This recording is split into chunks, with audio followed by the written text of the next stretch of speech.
मामला क्या है? पार्लियामेंट्री प्रिविलेज और immunity will not protect legislator who take bribes. देख रहे हो ना, यानी कि जो आपको प्रिविलेज मिलता है संविधान के द्वारा 105 में पूरा प्रिविलेजेस है एमपीस को, और ठीक उधर देखोगे तो आर्टिकल 194 में है। तो 194 जो आर्टिकल है ये पूरी तरीके से विधानसभा को, जो स्टेट लेजिस्लेटिव असेंबली के जो एमएलए है उसको पूरा इम्यूनिटी देता है कि आप कुछ भी बोल सकते हो अपने हाउस के अंदर, और आपका बोला हुआ चीज को ड्रैग नहीं किया जाएगा बाहर, यानी कि कहीं पे भी सू नहीं किया जा सकता है किसी भी कोर्ट में। तो ये कहने का मतलब बहुत ज्यादा ही प्रिविलेज दिया गया है। परंतु अभी सुप्रीम कोर्ट का जो जजमेंट आया है, 7 जज के जो बेंच बैठे थे इसको लेके, क्योंकि इससे पहले 5 जज बेंच बैठे थे, तो हमेशा कोई भी कॉन्स्टिट्यूशनल मैटर हो तो उसको देखना है तो हमेशा उससे हायर बेंच बैठेगा, यही नियम कहता है। तो 7 जज बेंच ने ये फैसला दिया है कि जो पार्लियामेंट्री प्रिविलेज मिला एमपीज को और एमएलएस को, समझे, इसका मतलब ये नहीं कि कोई ब्राइबरी लेता है तो उसके ऊपर ये प्रिविलेज अभी भी लागू होगा, बिल्कुल लागू नहीं होगा। They will treated as a common people, वो लोग भी prevention of money laundering act के अंदर आएंगे। तो ये बहुत बड़ा जजमेंट है। ये सुप्रीम कोर्ट का इससे पहले जो 5 जज बेंच ने जो सुनाया था फैसला पीवी नरसिम्हा राव के टाइम में, उसको पलट दिया है, उसको ओवरटर्न कर दिया है, इसलिए अपने आप में खास जजमेंट हो जाएगा स्टूडेंट्स। तो देखो मामला क्या है, 7 जज bench of the Supreme Court declare that parliamentary privilege और immunity will not protect legislator who take bribes to vote और स्पीक इन पार्लियामेंट और state legislative assembly for criminal prosecutions. इसका मतलब क्या है कि जो ब्राइब्स ले रहे हैं वोट देने के लिए, वोट क्या, कोई भी मोशन लगा पार्लियामेंट में, कोई भी मोशन लगा, चाहे बिल का ही मोशन हो, चाहे नो कॉन्फिडेंस मोशन हो, कुछ भी, जानते हो मोशन बहुत तरह के होते हैं। यदि वो मोशंस पे कोई आदमी पैसा लेके उस हिसाब से अपना राय प्रकट कर रहा है, वोट दे रहा है, तो वो बहुत ही अनएथिकल प्रैक्टिस है। और यदि ब्राइबरी लिया तो they are culpable for criminal prosecution, यानी कि उन लोग को भी क्रिमिनल प्रोसिक्यूशन के धारा पे ही देखा जाएगा, जैसे कॉमन आदमी के लिए देखा जाता है, यानी कि प्रिवेंशन ऑफ मनी लॉन्ड्रिंग का एक्ट उस पर लगेगा। और वहां पे सीबीआई, ईडी, ये जितने भी संस्थान हैं वो भी प्रोसिक्यूशन कर सकते हैं, हालांकि इससे पहले नहीं था ये व्यवस्था। समझ गए स्टूडेंट? हाँ, आगे देखो, privileges of immunities are not give away, यानी कि देखो कितना अच्छे से क्लियर कट में बोला गया है कि जो भी प्रिविलेजेस और इम्यूनिटीज मिला है, इसका मतलब ये नहीं कि जो general law of the land है, जो संविधान है हमारा, जो लॉ सब पे लागू होना चाहिए, उससे ऊपर का चीज नहीं है प्रिविलेजेस। प्रिविलेज भी संविधान के नीचे का चीज है, बात समझे। यदि करप्शन कोई कर रहा है, कोई ब्राइबरी ले रहा है मेंबर, और जो हमारा जो पार्लियामेंट्री डेमोक्रेसी है उसको डिस्ट्रॉय कर रहा है, उसका फाउंडेशन को बर्बाद कर रहा है, तो कैसे हम छोड़ देंगे? आखिर आपको प्रिविलेज इसलिए दिया गया था कि आप खुल के बात करो, है ना, जो डेमोक्रेसी का जो सैंक्टिटी है उसको मेंटेन करके रखो। जब आप डेमोक्रेसी का सैंक्टिटी ही बर्बाद करके रख रहे हो, बर्बाद कर रहे हो, ब्राइब ले रहे हो, तो कैसे आपको इम्यूनिटी और प्रिविलेजेस मिलेगा? ये तो गलत चीज हो गया, ये तो अनएथिकल प्रैक्टिसेस हैं। जब लेजिस्लेटर ही पैसा लेके काम करेगा, यदि वोट करेगा, समझे, स्टेप्स लेगा, तो गलत है ये, समझ गए? तो इसलिए सुप्रीम कोर्ट ने अपना ही जजमेंट, जो 5 जज बेंच का 25 ईयर्स पुराना जो जजमेंट था, समझे, 1998 में आया था, उसको ओवरटर्न कर दिया है। क्योंकि उस समय बोला गया था कि चाहे ब्राइब ले, कुछ भी ले, वो उसका अपना इम्यूनिटी है, उसका अपना प्रिविलेजेस, वो कुछ भी करे। उस समय भी सुप्रीम कोर्ट के ऊपर दबाव था।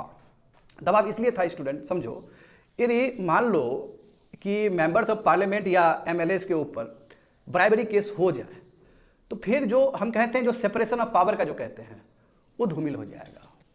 क्योंकि जुडिशरी भी अपने और बहुत एक पिलर है डेमोक्रेसी का, एक उसका भी मायने है कुछ, पार्लियामेंट का भी एक अपना अस्तित्व है नहीं, और एग्जीक्यूटिव का भी अपना अस्तित्व है। यही तीनों पिलर तो डेमोक्रेसी का पिलर है ना। तो उस समय सुप्रीम कोर्ट ने चीज़ों को समझते हुए कहा कि ठीक है, कोई बात नहीं है, ब्राइब ले लिया, कोई दिक्कत नहीं है। उस समय का कुछ मजबूरी है सुप्रीम कोर्ट का भी, हम ये नहीं कह सकते कि सुप्रीम कोर्ट का पूरा एरर ही था।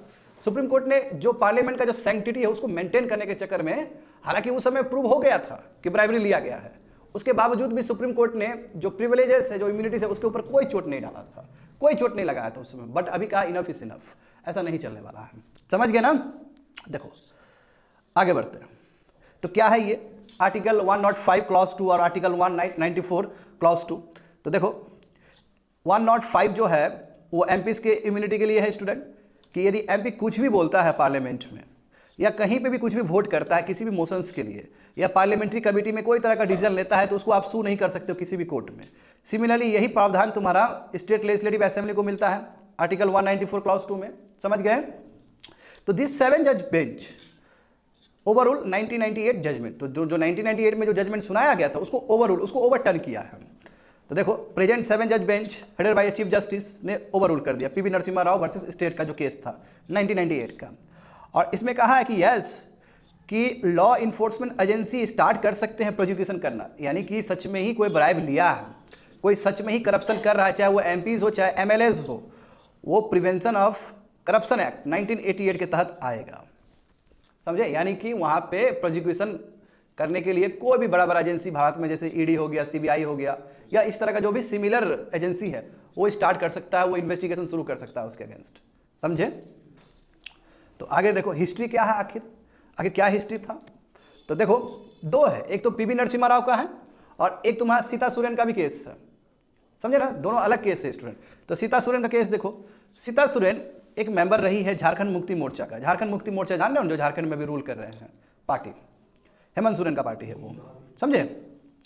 तो इसके ऊपर आरोप लगा था कि इसने कुछ ब्राइब लिया था और इसने कुछ फेवर किया था एक कैंडिडेट को राज्यसभा में जाने के लिए 2012 में, उसके लिए इसने कुछ ब्राइब लिया था सीता सोरेन ने। सीता सोरेन और कोई नहीं बाबू, शिबू सोरेन का ही वो है, शिबू सोरेन में बोल रहा हूँ, शिबू सोरेन का मतलब शिबू सोरेन का ही तुम्हारा डॉटर इन लॉ है, समझा, और हेमंत सोरेन का भाभी है वो।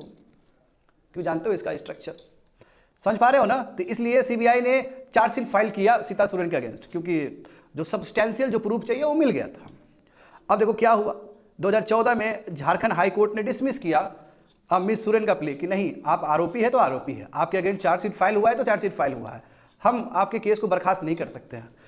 मगर इनको पता है कि 1998 में पीवी नरसिम्हा राव के टाइम में सुनाया गया था कि जो 105 और 194 जो है ये स्पेशल प्रिविलेजेस और इम्यूनिटी है, तो उस हिसाब से तो बच जाना चाहिए। तो ये मामला देखो फिर गया उधर, तो यानी कि झारखंड हाई कोर्ट ने डिसमिस कर दिया कि नहीं, आपको तो प्रोसिक्यूशन होगा ही होगा। तो उसके बाद देखो वही इसने क्लेम किया कि हम आर्टिकल 194 क्लॉज 2 के हिसाब से तो बच जाना चाहिए, हमको लीगल इम्यूनिटी है। तो उसके बाद सुप्रीम कोर्ट में इसने याचिका दायर किया। तो देखो क्या हुआ, सुप्रीम कोर्ट ने सितंबर 23, 2014 2 जज बेंच बैठे और दो जज बेंच ने 3 जज बेंच को बोला। मीनवाइल इन लोगों को याद आया कि नो, ये तो गलत बात है, 3 जज कैसे बैठेंगे, क्योंकि इससे पहले ही तुम्हारा 5 जज बेंच बैठ के सुना चुके हैं फैसला इस पे 1998 में। तो 3 जज बेंच फिर रेफर किया 7 जज बेंच को, बात समझे ना। तो वही 2019 में जब उस समय तत्कालीन रंजन गोगोई चीफ जस्टिस थे, तो उन्होंने कहा कि नो, ये मैटर तो PV Narasimha Rao versus states से रिलेटेड है। तो इसलिए, और उस समय जो फैसला सुनाया गया था वो 3-2 का फैसला था, तो उस समय भी बहुत क्लोज फैसला था। ऐसा नहीं कि उसमें 5 जज ने बोल दिया था कि पीवी नरसिम्हा राव यानी कि एमपीज को पूरा इम्यूनिटी, ऐसा कुछ नहीं बोला गया था। उस समय भी 3-2 का जजमेंट था, उस समय बहुत नैरो मार्जिन का था वो। तो इसलिए लार्जर बेंच ही बैठना चाहिए। क्यों, क्योंकि ये जो सवाल है substantial and general public importance से रिलेटेड है, इसलिए कॉन्स्टिट्यूशनल बेंच तो बैठेगा ही बैठेगा, और वो भी लार्जर बेंच बैठेगा, क्योंकि 1998 में 5 जज बेंच ने फैसला सुना दिया था 3-2 से, समझे। तो देखो क्या समझते हो PV Narasimha Rao versus state case से। तो देखो यहाँ पे क्या मामला हुआ था, और यहाँ पे भी जो कॉमन चीज़ है स्टूडेंट, झारखंड मुक्ति मोर्चा ही कॉमन चीज़ है, तो दोनों में रिलेशन है। मगर सेकेंड वाला जो केस है 2012 का जो केस हुआ था वो सीता सोरेन से रिलेटेड था, और ये जो केस है 1998 में, ये तुम्हारे जो झारखंड मुक्ति मोर्चा चीफ और जो फॉर्मर यूनियन मिनिस्टर रहे हैं शिबू सोरेन से रिलेटेड है, हालांकि वही फैमिली स्ट्रक्चर से ही रिलेटेड है। तो PV Narasimha Rao versus state ruling में जो कि 1993 में हुआ था, उस समय भी झारखंड मुक्ति मोर्चा के जो फाउंडर है शिबू सोरेन पे आरोप लगा था कि आपने ब्राइबरी लिया है, समझे ना। तो शिबू सोरेन है ना, मिस्टर सोरेन और उनके पार्टी मेंबर्स को के ऊपर आरोप लगा था कि आपने ब्राइब्स लिया है ताकि आप नो कॉन्फिडेंस मोशन जो कि पीवी नरसिम्हा राव के अगेंस्ट जो लगा था पार्लियामेंट में, उसके अगेंस्ट वोट किया है। तो उसके अगेंस्ट का मतलब क्या है कि पीवी नरसिम्हा राव के फॉर में वोट किया था। मैं ये पता चल गया कि भाई ब्राइब लेके किया है, गलत बात ना है। अब किसी मोशंस के लिए किसी को पैसा दिया जा रहा है और उस हिसाब से वो फैसला ले रहा है, तो ये अनएथिकल प्रैक्टिस है स्टूडेंट। तो 2 जज ने, है ना, उस समय देखो 2 of the judges on that constitutional bench opened that immunity granted under articles 105 और 194 could not extend। तो बिल्कुल उस समय जो माइनॉरिटी जजमेंट है, मैं कह सकता हूँ, क्योंकि 5 जज बेंच बैठे हैं, 3-2 का हुआ। जो माइनॉरिटी जजमेंट है वो ये कहता है कि नो, यदि कोई करप्शन हुआ, कोई ब्राइबरी हुआ, तो ये इम्यूनिटी, ये जो प्रिविलेज है एमपीज या एमएलएस को नहीं मिलना चाहिए। उस समय भी सेम ही बात है, 2 जज ने माइनॉरिटी जजमेंट ये था, मेजोरिटी ने 3 ने ऐसा नहीं कहा। अब 3 ने नहीं कहने के पीछे भी मजबूरी समझो उन लोग का उस समय का।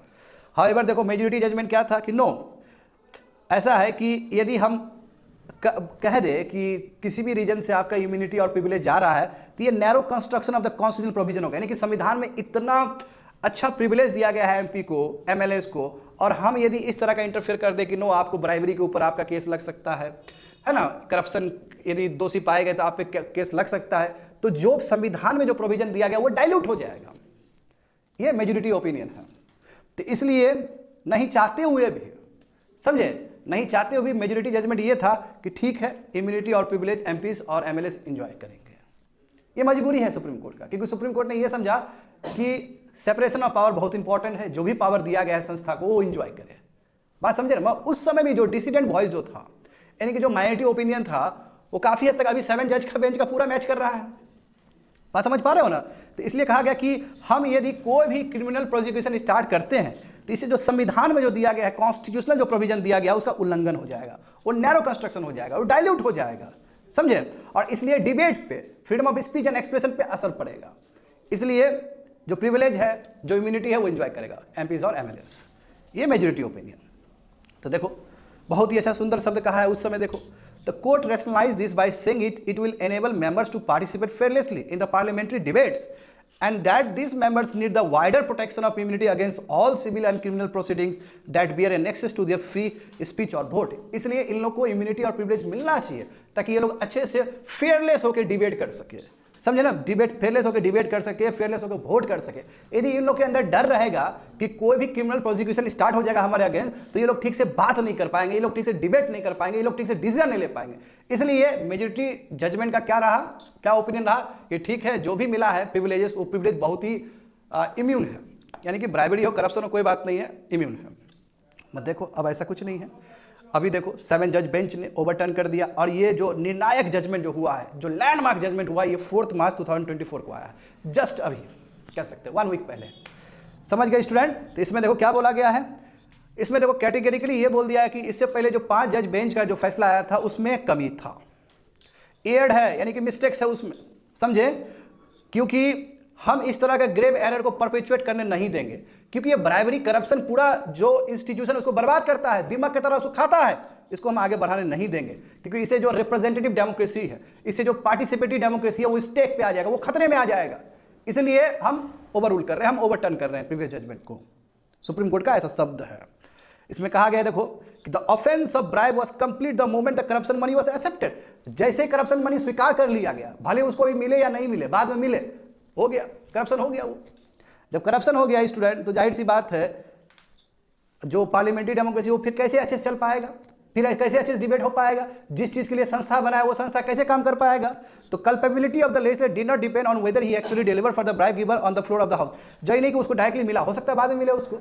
जैसे द मोमेंट उसने कहा कि यस ठीक है हम आपके फेवर में कर देंगे, जस्ट बिकॉज अब उसको मनी मिलने वाला है, वो क्राइम है, एक तरह से गलत है।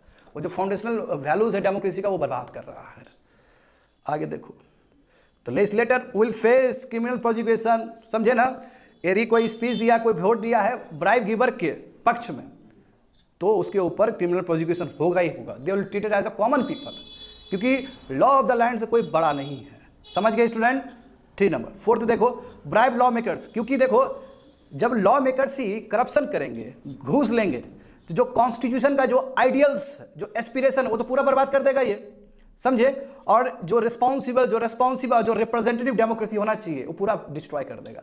इसलिए जो करप्ट लॉ मेकर्स होंगे, जिसके ऊपर आरोप लगा है और सिद्ध हो जाए, तो बिल्कुल इन लोगों को भी बर्खास्त किया जा सकता है। इन लोगों के ऊपर भी उतना ही इन्वेस्टिगेशन होगा जितना कॉमन आदमी के ऊपर होगा। तो इसमें देखो कितना अच्छा 5th जो पॉइंट दिया गया, बहुत सुंदर पॉइंट लिखा गया। जो freedom of speech and expression है, उसमें पूरा है कि आप हाउस में वोट दो, अटेंडेंस लो, वो दिया गया आर्टिकल 104 और 194 में दिया गया। इसका मतलब ये नहीं कि आप ब्राइब्स लो, वो आपको दिया गया ताकि आप बढ़िया से बात कर सको। जो सैंक्टिटी है इंस्टीट्यूशन का, उसको बचा के चलो, है ना। ब्राइब लेने के लिए तो नहीं दिया गया था आपको ये प्रिविलेजेस। संविधान निर्माता ने ये चीज़ तो आपको इसलिए तो नहीं दिया था, उनका इंटेंट तो कुछ और था, ताकि संस्था अच्छे से चले। Article 105 and 194 of the constitution seeks to sustain environment, यानी कि ये जो आर्टिकल, जो 2 आर्टिकल जो खास दिया गया है, ये चाहता है कि एक ऐसा इन्वायरमेंट बने जहाँ पे अच्छे से डिबेट हो सके, डेलिब्रेशन, डिस्कशन हो सके अच्छे से। तो पर्पस यदि कोई ब्राइबरी लेके खत्म करता है, तो क्यों नहीं उसके ऊपर मुकदमा लगना चाहिए फिर, क्योंकि जो इंटेंट है संविधान का, इंटेंट ही बर्बाद कर रहा है ब्राइब लेके, करप्शन लेके, तो गलत है वो, समझे ना, वो गलत माना जाएगा।